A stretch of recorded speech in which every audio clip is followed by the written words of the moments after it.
how would you like to make your first million? And today we have Casey from with us, joining us from Beverly Hill, and he is the founder of Together CFO. So, Casey, tell us, what are the 5 steps that you recommend entrepreneurs in order to make the first million? Welcome to Unstoppable Podcast with Harry Sardinas, inspiring conversations with influential millionaires, investors, thought leaders, entrepreneurs who are making a massive difference with their innovative products and services, and sharing the challenges and wisdom of how they sold their first million. All right. Step one, you got to add more value, right? You got to know exactly what you're doing, what benefits you're creating compared to the rest of the market. 2, create a blue ocean. Don't go into competition with thousands of other people. Really niche into what it is that your speciality is. And a simple example of this could be, don't just open a burger joint. Open a specific gourmet smash burger joint so that you are instantly differentiated from all the other burger joints out there. So being different, creating that blue ocean, and then you can own that space, because then 3, you can become the expert in that super micro niche. And then whenever anyone is searching smash burgers in Beverly Hills, boom, you'll come instantly to the top. 4, you've got to get the brand authority, right? So even if you have a blue ocean, but you don't have the authority to match it, no one's going to care, right? They want to go to the best in the business. That's why people pay the likes of Tony Robbins $8 million for one day's worth of training, right? One-on-one, because he's the best in the business. So you want to elevate yourself to becoming the best in the business, get testimonials, get all of the marketing pieces in place, so that other people are saying that you were the best in the business, not just you, right? Do guest writing posts, get the blogs out there, get the SEO ramped up. And then 5, make sure that AI has recognized you. So this is the new version of the old SEO, where if you can program into ChatGPT and all of these LLM models that you are the expert in this smash burger sub niche of Los Angeles, and you produce the best burgers on the west coast of America, you're going to get so much more additional traffic if AI is promoting you as well. And that's all completely free. That's fantastic. So, a CFO, Casey, can you explain to our audience, our audience is mainly entrepreneurs and people that want to be entrepreneurs. They own a small business, medium-sized business, and large businesses. But can you explain what that means and how that how to have, like, let's call it uh if a CFO, how that can become an arm of your business, right? Yeah, Could absolutely. I could can actually explain take that. your business to the next level. So when you start in your business, you're going to usually start out just as your good old self, right? And you're an entrepreneur and you've got this expertise in whatever industry that you're an expert in, right? So you're great at that. But you're not necessarily great at sales, marketing, operations, finance, all of the other things that you need to run a business, because you can't run a successful business by just being good at that one thing, which is, let's just call it building a burger restaurant. Mm-hmm. And you need to have all of these other facets to be more well-rounded, to grow the machine so that the business can run and flourish, right? So in order to do that, people often think of finance in one of the later stages, right? Because first, when you start a business, you want to get a client, you want to get a payment, you need to then deliver a product or a service to them. So all of those kind of forward proactive steps come first. But once you've got a client and you've delivered some things to them, it's really important that you know the numbers behind that. So what's your profitability? What's the cash flow looking like? Because that's 2 different things. People don't understand the difference between profit and cash flow. And that is the number one killer of most small businesses, right? So it's really understanding that. And then when you get big enough, then you can justify another headcount in the finance department as the chief financial officer.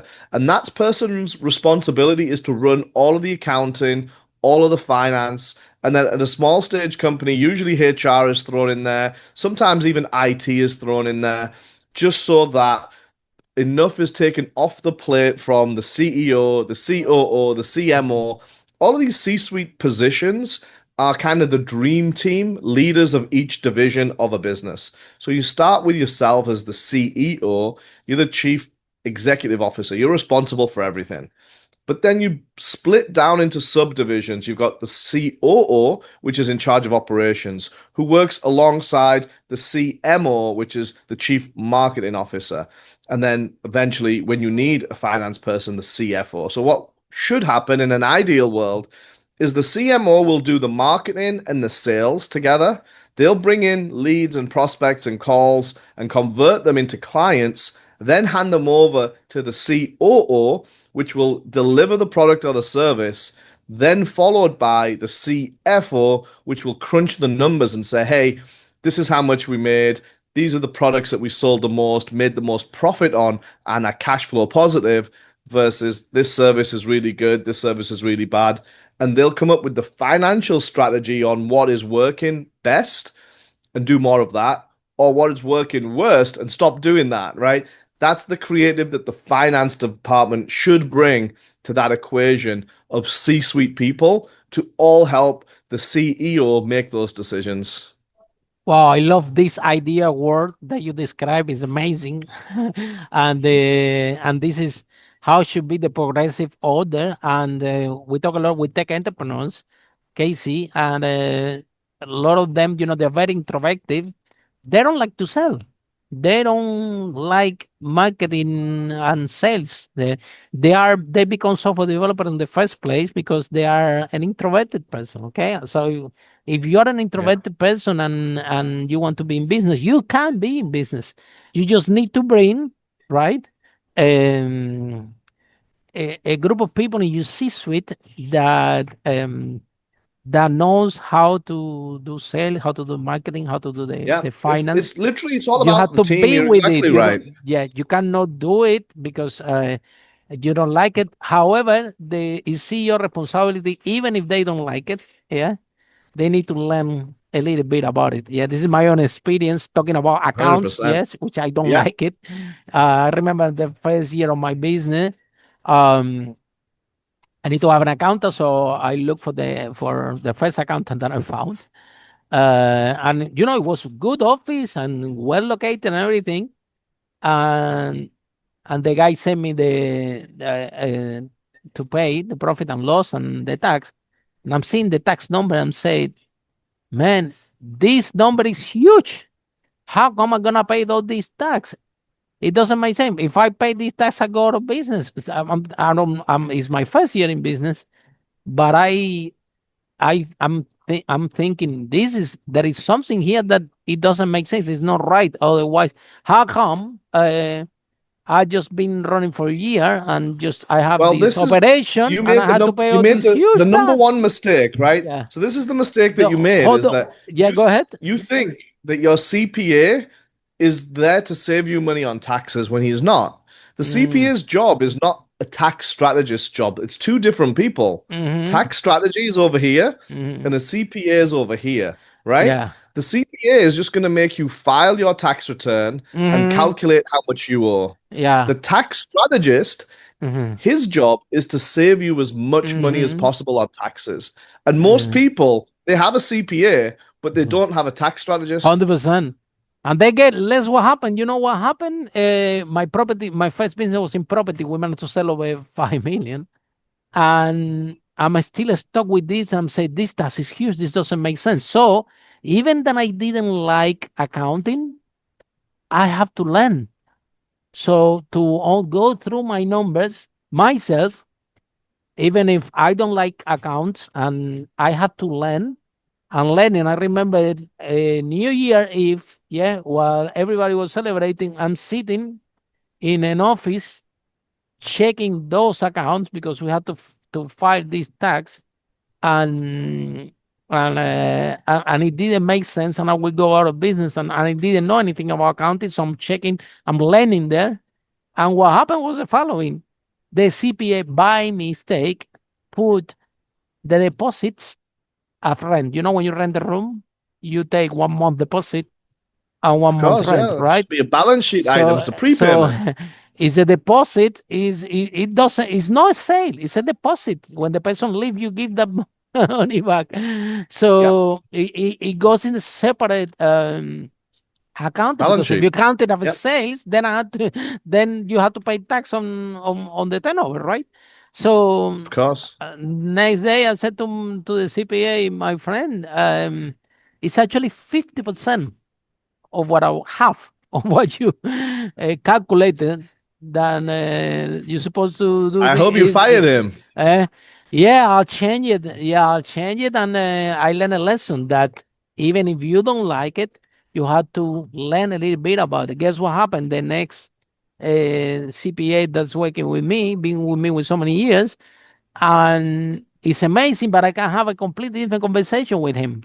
So I have some knowledge, some basic knowledge of what he has to Yeah, do and I everything, think that the and we have point a different is, conversation. So Casey, my question to you is, running your business, how you do with the how you deal with the things that you don't like to do, but until you cannot afford it, you have to do it anyway.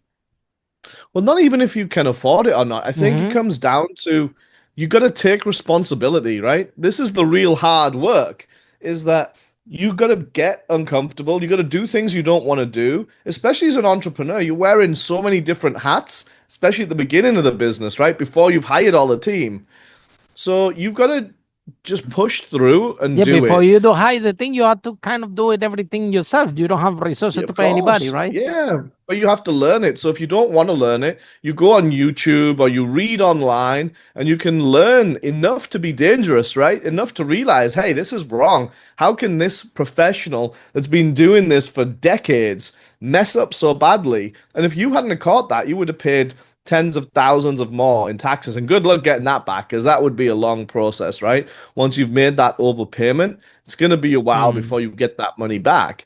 So that mistake could have cost you a fortune and potentially put mm, you out of business mm, because your cash flow wasn't there. So I think it's really important lesson to learn those things, get uncomfortable, or as Tony Robbins says, get comfortable with being uncomfortable, because mm, that is the ultimate sign of growth. mm. Yeah, big fan of Tony Robbins, eh? It's Huge amazing. fan of Tony Robbins. Yeah, Yeah. yeah, yeah, yeah, yeah, yeah. I happened to spoke at one of the event that he was speaking, National Achievement Congress, over 2,000 people there. Oh, Uh, fantastic. he's amazing. What a great speaker, what a great mentor, what a great coach. Yeah. Um, Yeah. so Casey, so why do you become an entrepreneur? What happened? Tell us, what's the story? Yeah, I Did got anybody in your disillusioned. family is entrepreneur? Did you read the book? Did a friend told you No, you my should be an father, yeah, entrepreneur? Tell us, tell us. my dad was an entrepreneur, so he was had his own What businesses his industry? entire life. What industry? Uh, Development, Oh, real real estate estate. developer. Yeah. Wow. So So then he what was, happened? He well, had I the went the business and opposite then you had a track. baby. Oh, interesting. Yeah. So my track was very different. I didn't go into any of his businesses. I went from university into a big corporate job. So I was working for a big Fortune 500 company. I worked for 4 years in Europe, right from the Hmm. bottom of the accounting finance department, worked my way up. Wow. So then And then, what happened then? I have a similar story. I got degree in chemical engineer. My parents had teachers, but they always want me to go to university to have a degree and get a high paid job. Yeah. I never done it, but I didn't do it. I just give them the degree so they are happy. But Mhm. so your dad, being an entrepreneur, was really happy that you graduated for university and go to corporate job. Was Yeah, I he went to a proud? really Was he good happy? university. Very happy, yes. And then I I did think four that he years. felt safe. He said, "Okay, my son is safe. Doesn't have to go to all the risks that I'm doing in business all my life." It's So tough, was yeah. he It's happy? very tough. Very happy. And then I did 4 years working my way up through Europe. And then I transferred from Europe to America, which is how I ended up here in Los Angeles. And then I Where did do you work another in four Europe? years. Say that again? Where in Europe do you I work? was in England. Yeah, Oh, but my wow! region, Where in yeah. London or?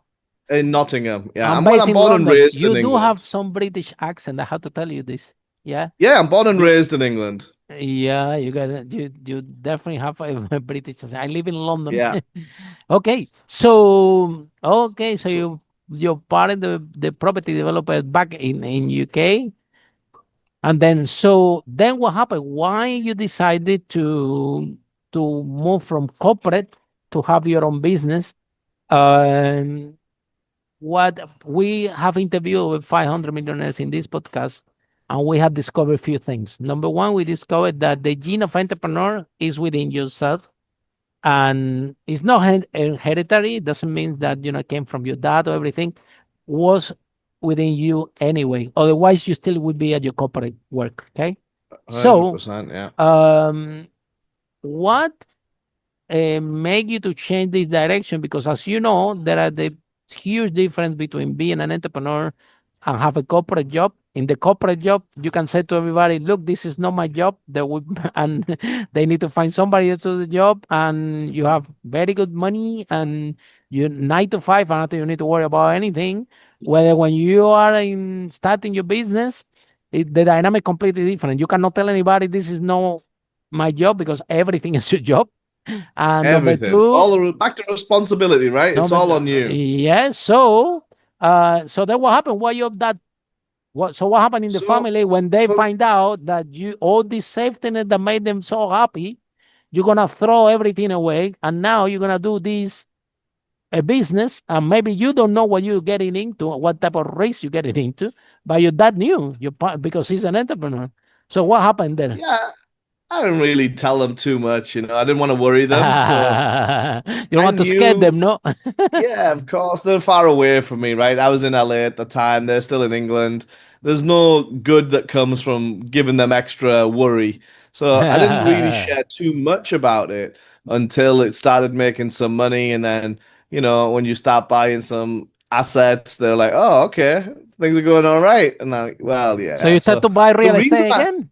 You bought real yeah, estate of also? course, Wow. yeah, of Where in course. US or in back in England? In both, yeah.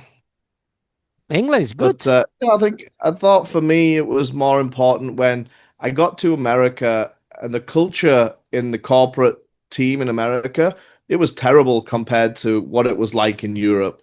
In Europe, we all got on very Wow. The well. Had a same company, same different culture. company. Yep. Wow. Interesting. Completely night and day difference. But I Wow. always knew that, like you said, right? I always knew I was going to be an entrepreneur, and I was just learning enough so that when I made that step, it would be an educated step, and I would be able to have a really good foundation on which I could build a really successful business. And I did exactly that. So 1 out of 5 million that we interview in this podcast, Casey, they're property investor. They're in the property. We already interviewed 500 millionaires. 1 out of 5 is in the property space. So if it's easy to become a millionaire in real estate. So can you tell us what is the good, the bad, and the ugly? There is something that is a fact, right? And our listeners listening the podcast, they will realize that Yeah. doesn't matter what I say, 1 out of 5 people that show up to this podcast on Unstoppable, I they would say are more than really, one in five. they are Yeah. at least show it to this one, right? 5 step how to make Yeah. a first million. 1 out of 5 guarantee, that's the statistic out of the 500 millionaires we interview. They are in property. Okay. So, but the listeners, they can have that conclusion. Okay, property is an amazing vehicle to build wealth and to become a millionaire. But can you tell us what is Absolutely. the good, the bad, and the ugly? Because we want always make it clear Yeah, for our of audience course. that there is a risk involved in real estate, a high ticket product. So when things go good, it's amazing. But when something goes wrong and you take a hit, and we all that business pay. My first business was in real estate. I was doing rent to rent in London, in mine, even before Airbnb. We managed to sell over Oh, five wow. million. Yeah, yeah, Fantastic. yeah. Airbnb didn't exist, and we were doing short-term letting in London. So, which is we make like I said, we managed to sell over 5 million doing that thing in the real estate. But so Crazy. I'm on the space. I'm on the space, and I know that when things go good, it's amazing. But something goes wrong, You take a big hit. So what can you Yeah, I share think honestly to our audience about the real estate vehicle? You are a finance guy. You are a money guy, numbers guy. What are, tell us, in your opinion, what are the good, the bad, and the ugly of the real estate vehicle in order for our young generation listening to the podcast to start the career as an entrepreneur. My career as an entrepreneur started as a real estate. I was working as a room service in the Hilton, and on the side, I built my rent-to-rent business in London until one yeah. So day let's I start with the realized, good, right? yeah, So go. there's let's start with the good. The good is that anyone can do it. The barriers to entry are very low. Like you said, you were working at a hotel and you still had time to do real estate. So anybody can do it. So everybody listening has no excuse, right? You can literally start wholesaling and flipping real estate today if you put in the time and energy. And then the first thing becomes is which part of real estate do I want to do? Because there's lots of different avenues and subsets. You could go commercial, residential, you could go RV parks, you could go mobile homes, you can go self-storage. There's endless amounts, right? So you got to really pick a niche in which you want to own. Exactly like we said at the start, right? Create your blue ocean. Find something that you can specialize in. Then find a mentor. Really important. If you want to fast track to get into $1 million very quickly, find a mentor who has been there and done that and is still doing it. You don't want a mentor that did it 20 years ago because things have changed a lot, right? You want someone who's active, who's doing deals in the space that you want to do space in, and then you want to partner with them as quickly as you possibly can. You want to do as much of the heavy lifting to get their knowledge, right? So do the first deal together, learn from them, and then when you have enough confidence, maybe on the second deal, maybe on the third deal, you can start doing it yourself. And to be really simple, you don't need money because if you wholesale a deal and just take an option, you can just sell that paper and you can make 10, 20 grand a week very easily. And I know people that have done this starting from scratch, right? And then you can work your way up. Or you can start developing, depending on how much resources and how much time you have. If you wanted to make a lot more money quicker, get into a development deal, syndication deal. There's plenty of things out there that you can go deploy funds. And because you've deployed, you can then sit in on the calls and you can learn every step from the inside out. Or if you wanted to actually go develop a piece of land, and a really easy thing to do is go buy a land, subdivide it, and sell the subdivisions. Now, that's not difficult. Anyone can do that. So Mhm. there's lots of different ways to go about it. You could buy tax liens on properties. Like you can be really creative about this.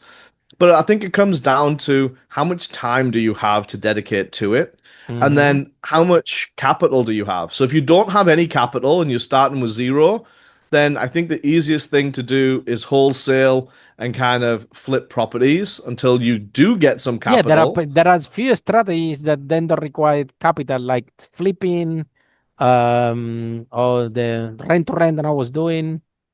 Yep. Uh, You could go rent, you could do seller financing. Again, this is more difficult. You got to then mhm. find that one in 1,000 that's willing to do it. But as a simple example, you can Lease go get an options. SBA People loan were doing now. lease options in United Kingdom at Yeah, some you point like during the crisis. I remember. here in America, we got SBA loans now that go up to 95%. So you can go get an SBA loan to cover the vast majority of it, and most sellers will cover 5 Can to you explain a 10%. little bit more to our audience what an SPL loan means, so they? Yeah, it's a government-backed loan for small businesses, right? So the Small Business Association is the SBA, and they have their own loan program specifically for smaller businesses and small business owners And you to can have a try and small boost the business as a economy. property owner, right? You Of can have course, a yeah. small. Mhm. So if you go and you qualify for a loan, which most people do, it's very easy to qualify. And then especially if you're getting into real estate, you can easily It's easy prove to and show qualify for this capital. one, Casey, that actually for the mortgage, right?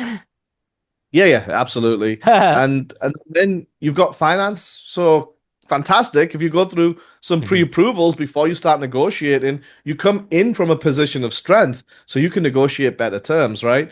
And Mhm. then you only need 5 or 10% down. Usually the seller will do the deal and they'll finance you for that 5 or 10% because they want the deal as well, right? They're incentivized to sell their piece of real estate. So it's a win-win when you can get a deal over the table like that. But again, that's no money down. So as long as it cash flows and you know your numbers, you can go into a deal with zero of your own cash and still acquire assets.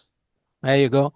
So then, Casey, my next question is, why do you choose property Everyone who was successful in around your me career all in the had a lot of corporate? real Yes. estate. Oh, very good. So when you were in corporate, it was nothing related with real estate, right? When you in your corporate job. Yeah, well, when I left my corporate job, I started my business, which is called Together CFO. That's an outsourced CFO services company, right? And we Oh, wow. specialize in saving taxes for high net worth business owners. Mm. But when I made my own money from that business, I then invested it in real estate. Oh, wow. That's really, really powerful. You see, I was sharing with you, Casey, that I'm very grateful to real estate because that was my first business, right? Um, and I remember I was to do these events in London called property summit, property event summit, something like this, and I was bringing a lot of speakers, right? For to do, I would bring an expert in HMO in London. We bring an expert in Airbnb. We were doing these property events, and I remember one of the speakers, I think was Jim Hollywood, the HMO daddy. He told me, Harry, look, if a tenant call you at 1 in the evening on Sunday because you have to fix the boiler and it need to be fixed now, and you get upset about the call, you shouldn't be in the real estate business.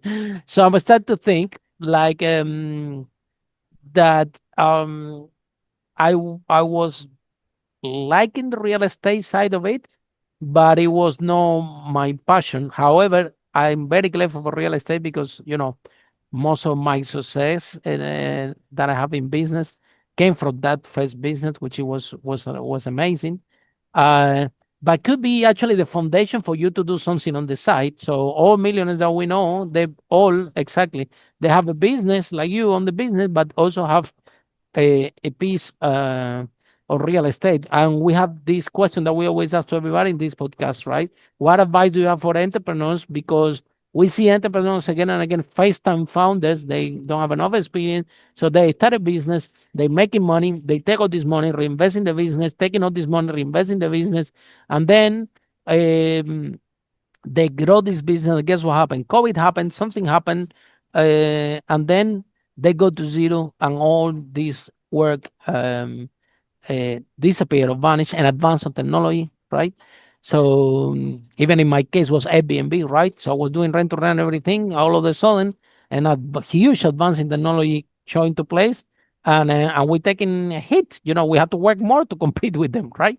And our margins decrease just because all of a sudden a piece of technology show up out of nowhere and took over the space with the different kind of propositions. So my question to you is the following, right? Uh, for entrepreneurs, we always have these statements, okay? The fact that you're good making money, that doesn't mean that you're good keeping it. Good entrepreneur is one thing, good investor is completely different. But it would make sense, maybe, KC, that even the entrepreneurs, they are not good investors, could be something, an idea that, let's say, for example, if they're making money in the business, they take all this money, they buy a house, and the extra money after they pay the mortgage, they can take the money for rent, use this money for rent for marketing. So if something happened to the business, at the end, you still will have an asset that can produce you income all the time. So because you are a numbers guy and you're a finance guy, I'm asking you, what advice do you have for entrepreneurs? Because you are an entrepreneur, but you're also an investor, yeah, a numbers guy. So what advice do you have for entrepreneurs that they are good at making money, but they're not good at keeping it? Correct. Yeah. So I use a phrase that it doesn't matter how much you make on the top line, it matters how much you keep after tax. That's the key number that nobody cares about because it's not glamorous, it's not sexy. Like you said, you made $5 million in your first year. It's a great number, but it doesn't matter because if you were taxed on half of it and the margins were low, your take home was really low, right? So I always talk about how much of it are you keeping? That's really the important part. So what can you do to one, keep more of it, which is in America here, tax planning is the key. I can save people 50% every single year on their tax bill by creating the right structures for them. Whereas using loopholes can get you to a certain degree, but it doesn't get you all the way, right? That's where structures are more powerful. So imagine if you made $1 million profit, net profit year one, but you were taxed on 40% of it because it's expensive here in California, 40% tax rate. So you're only Mhm. left with 600,000. It's not as Wow. sexy as a million, right? No, absolutely. But now imagine if you have the right tax strategy in place, the strategic giving partnership, and you can save an additional 50%. That's $200,000 saved.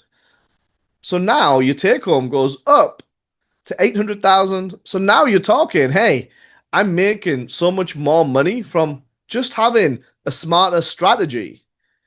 Now I can go invest that money or diversify my portfolio, put some in real estate. Maybe I have enough to put some in stocks and get dividends as well now. Maybe I can invest in other companies as well. Maybe I can reinvest in my own company because often what we find is most businesses that are high margin have a better ROI than anything else. And you're much Yeah, better and you off control 100%. reinvesting. Exactly. Reinvest in yourself rather than the market that's going to give you 8 to 10% a year, or real estate that you might break even on because the interest rates are so high, but you have a tangible asset. So it's always important to one, diversify. Don't put all your eggs in one basket because you're asking for trouble there. And then be smart, right? Look at what's going to produce passive cash flow versus dividends versus long-term holds, what's risky and what's not risky. You got to factor all of these things in. Hmm. And then, so there are a lot of people listening the podcast that they want to be an entrepreneur. They are incorporated in this golden cage, and they're listening this podcast and say, "Wow, I wish I'm like KC. You know, now he has his own business. He fill his own calendar, uh, and whether I'm still trapped in this job. That one day, if they show up and said, 'We don't need you anymore,' will be devastated because then you don't know uh, what to do, and then you have to start from zero. And again, you haven't even worked out if entrepreneur journey is for you. So I think that how I did it, when I was working as a room service in the Hilton Canary Wharf in London, I was doing the property on the side, and then until one day we realized that the whole money that I was making in the Hilton in a month I could make it in a day Yep. You backed in with the yourself, right? property. So it didn't make sense anymore to go and work in the Hilton as a room service.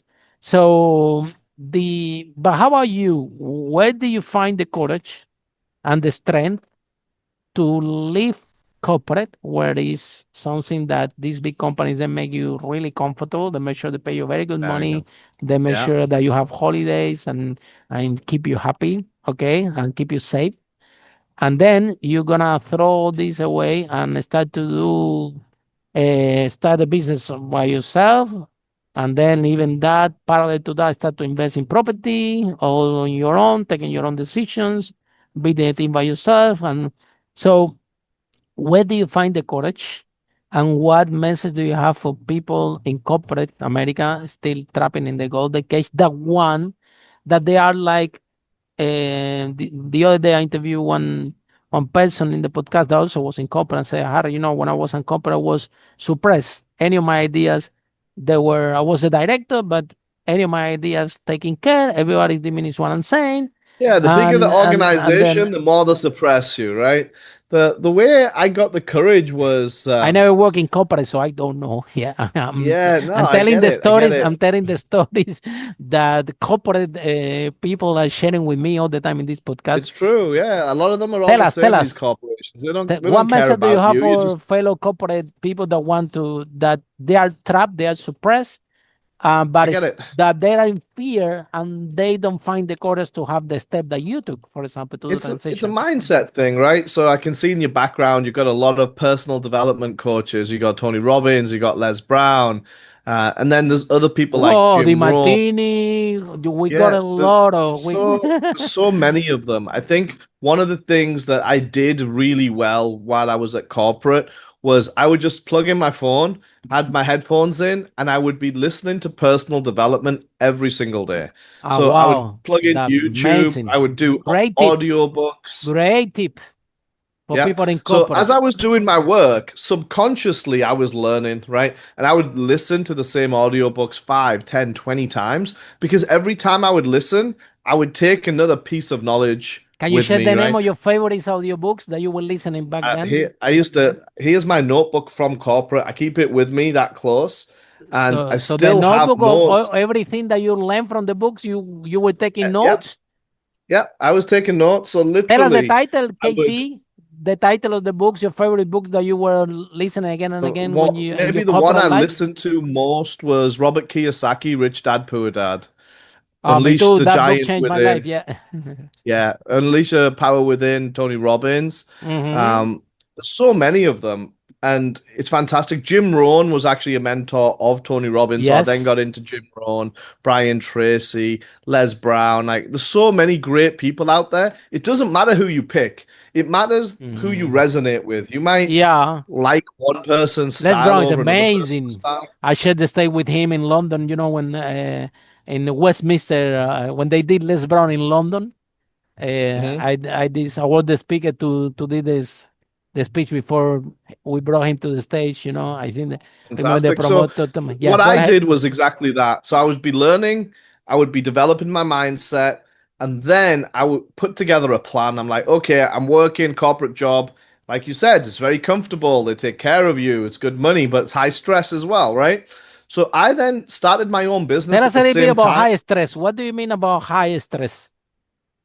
In terms of I was in finance, so we had month-end close, we had tight deadlines where we had to crunch the numbers, put the board meeting, pack it together, and deliver that on time and accurately.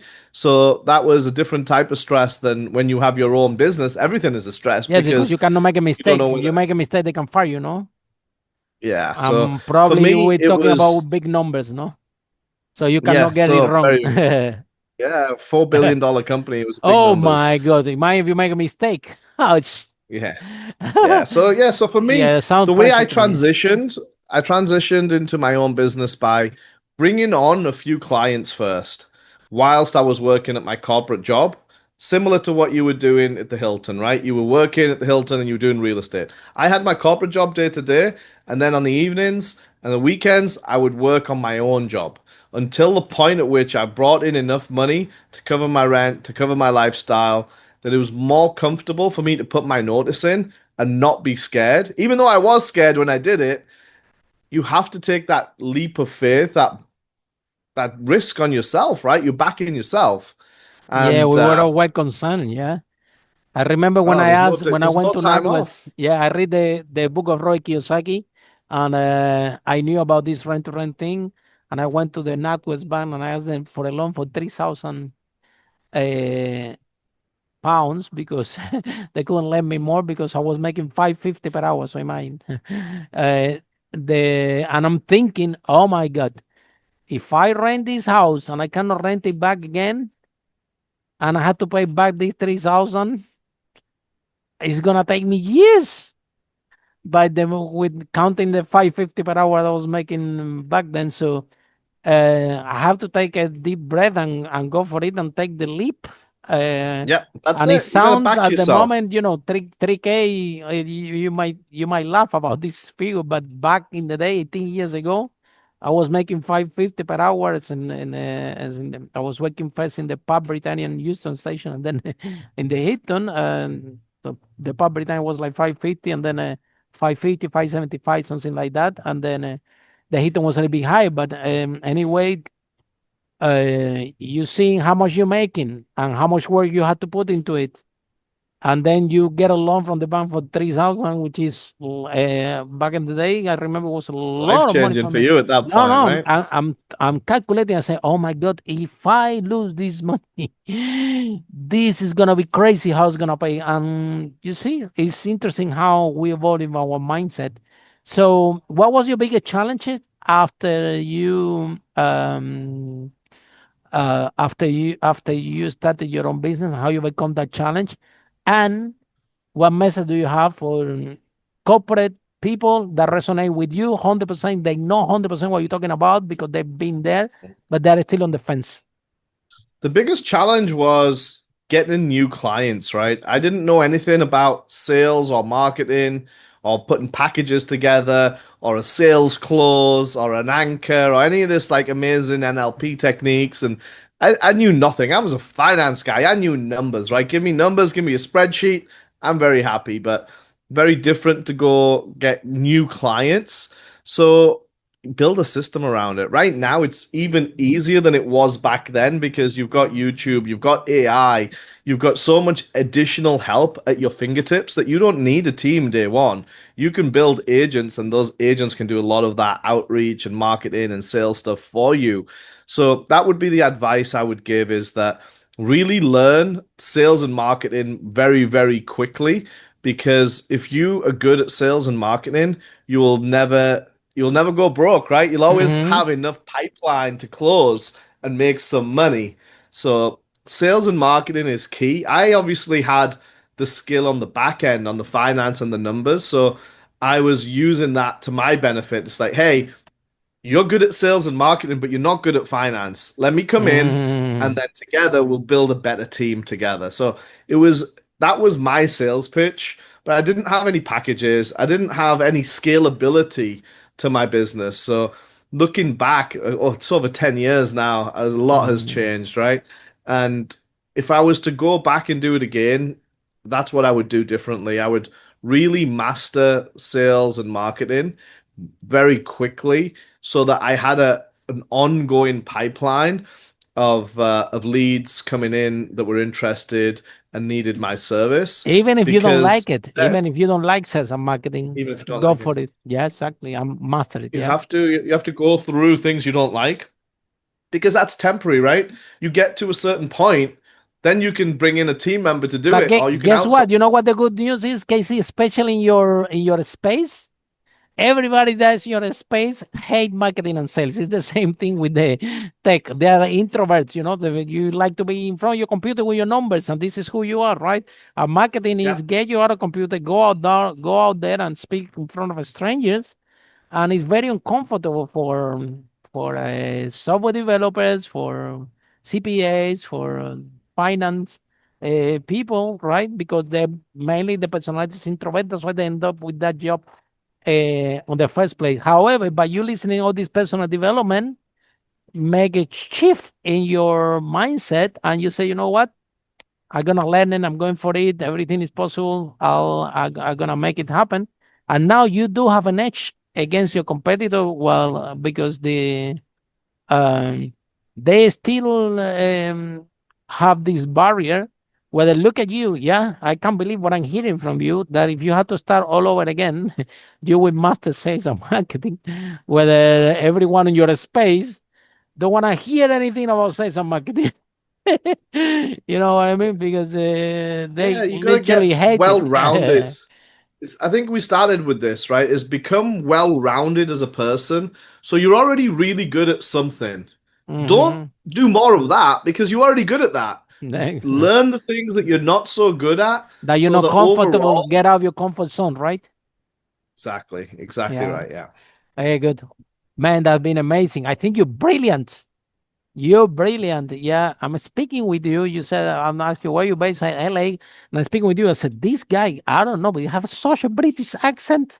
How this is possible? I'm thinking how he pick up this British accent in LA. Is he living with British people?